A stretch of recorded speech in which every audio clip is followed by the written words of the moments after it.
Muntik ng ma-3-0 pero nagawa ng Echo na dalhin sa Game 5 ang laban nila against EVOS Icon sa WCG Grand Finals sa Busan. Momentum-wise, advantage na ito ng Echo. Pero may mga tatlong bagay akong napansin bakit nagawa pang kunin ito ng EVOS. Simple lang siyang tignan kahit sa RG ginagawa ito, pero kung hindi nagawa ng tama, talo ka talaga. Number 1, requirements. Sa bawat draft, may dahilan bakit yan ang pinili. And sa bawat heroes, may mga requirements silang kailangan ma-fulfill para ma-justify yung team composition nila. So the moment ng first 2 picks ng Kadita at Ling ang Echo Proud, pinapahiwatig na nila na pick of type yung draft nila. Therefore, para manalo ang Echo sa game na ito, kailangan nakakapetas sila, especially yung Kadita. Though medyo naging skeptical ako dito kasi wala na yung mga magandang pang-combo sa Kadita like Franco at Kaja kasi naban. Ang dahilan bakit sobrang lakas ng Franco at Kaja na ibang combo sa Kadita kasi sila yung mga surprise setter tapos mas mapapadali yung pagtama ng burst ng hero na ito. Kaya nung kumuha sila ng Minotaur, strong pick siya in terms of counter-engage. Pero yung Kadita, more on surprise burst yung galaw niya. Kaya magandang combo siya sa mga surprise setters. So unless gamitin ng Echo na surprise setter yung roamer nila, mahihirapan ang Kadita ni Curtizy na mag-sync sa Minotaur ni JP. Isipin mo, hihintayin ng Kadita yung Minotaur mag-set. Kung Kaja or Franco yan, isang hatak or hook, easy burst. Pero dahil Minotaur, mahirap i-fulfill yung requirement ng Kadita na mag-burst which makikita mo sa game na ito. Yes, may times successful yung mga engagement ni Curtizy pero habang tumatagal yung laro, sobrang hirap makaharap ng opportunity na makapitas kasi yung roamer hindi panggulat yung pagset niya. Unless hindi alam ng kalaban na asabos yung Kadita, then maging successful siya for a pick-off. Pero dahil hindi siya Franco or Kaja, hirap pumitas si Curtizy dahil doon sobrang hirap pitasin ang draft ng EVOS lalo't yung tatlo makunat tapos yung dalawa may purify. In short, kung hindi mo ma-fulfill yung role ng hero, malulugi kayo. Which dito, dahil Minotaur yung kasama ng Kadita, mahirap i-maximize yung full potential ng hero. Kaya, hindi mo fulfill ni Curtizy yung role ng hero na makapitas. Number 2, domino effect.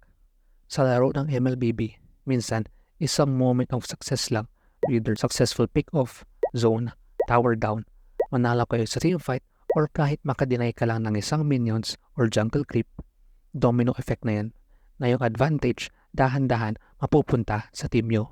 Pag nangyari yun, sobrang hirap makabawi. Tingnan mo to. After mapitas ng Echo ang core ng EVOS, diretso agad sa Turtle. However, magtataka ka, bakit kinokontest pa ng EVOS kahit alam nilang 3v4 in favor sa Echo? Ang speculation ko dyan, alam ng EVOS Icon, Ling lang yung may ultimate, tapos majority sa kanila may ultimate pa. So the moment nag-Tempest of Blades yung Ling, tapos nasa pader siya, easy wild charge ng Grok, easy steal ng Valentina. That one successful steal sa Turtle, domino effect na yan. Lalaban ng EVOS kasi alam nila walang mga ultimate ang Echo. Tapos buhay na yung Mortis, alam naman natin kapag maganda laro ng Mortis sa early game, nagwawala yan.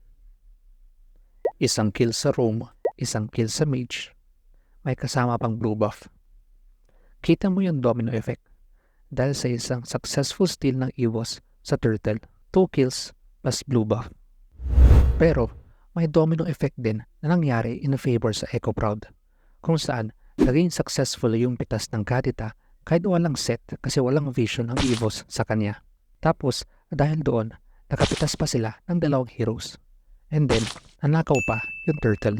One successful pick-off led to 2 kills plus Turtle. Diretso na yan hanggang sa makuha nila yung last na Turtle. However, one moment of success is all it takes para mabaliktad yung laro.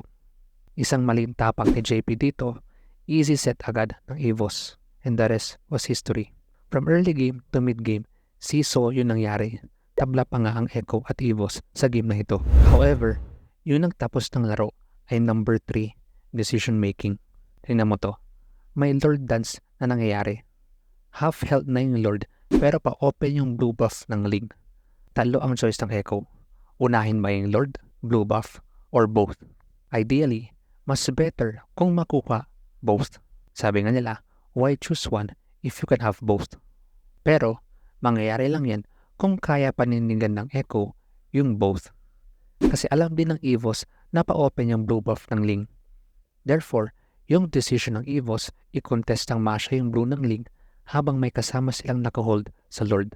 The moment nangyari yung ganitong scenario, hindi na naging option na makuha ng Echo ang Lord at blue buff. Mamimili na lang sila, Lord ba or blue ang uunahin. Anong naging decision ng Echo? Kunin yung blue buff gamit yung retry. At that point in time, dapat wala lang Echo na nag-contest sa Lord kasi number 1, wala silang retry. At number 2, kumpleto ultimates at battle spells ng EVOS while sa Echo, cooldown pa yung dalawang battle spells. Therefore, Lord Dance at resources wise, wala na silang laban.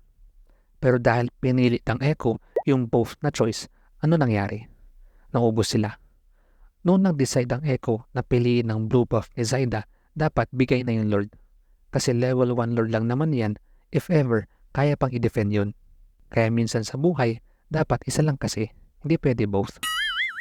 Hindi masyadong halata yung tatlong factors na ito, pero ito yung nakikita ko na pwede naging dahilan kaya natalo ang Echo Proud.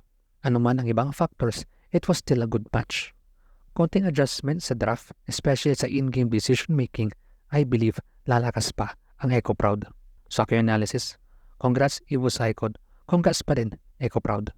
Comment your thoughts below, pakinggan natin yung mga yan. Thank you, Oma Place, let's go. Welcome to the full breakdown analysis of the MPL Philippines Season 11 Grand Finals. Looking for change, looking for pain, Waiting to argue kung worthy ba siya o hindi. So anong nangyari, yung advantage na sana hawak ng Blacklist yung turtle wing condition ng Echo for Blacklist, ito yung aggressive. He got the venom, a tangible weapon, no coming in second. This life is a lesson. He got a new engine from pain, that's a blessing. New focus, no guessing, just bold and obsession, all in his possession. You got May their makuha attention, ka I'm sa leaving kanila na impression. pwede mong i-apply para i-elevate yung laro mo to the next level. Some could try to play it, but you're never gonna be me. Look the other way.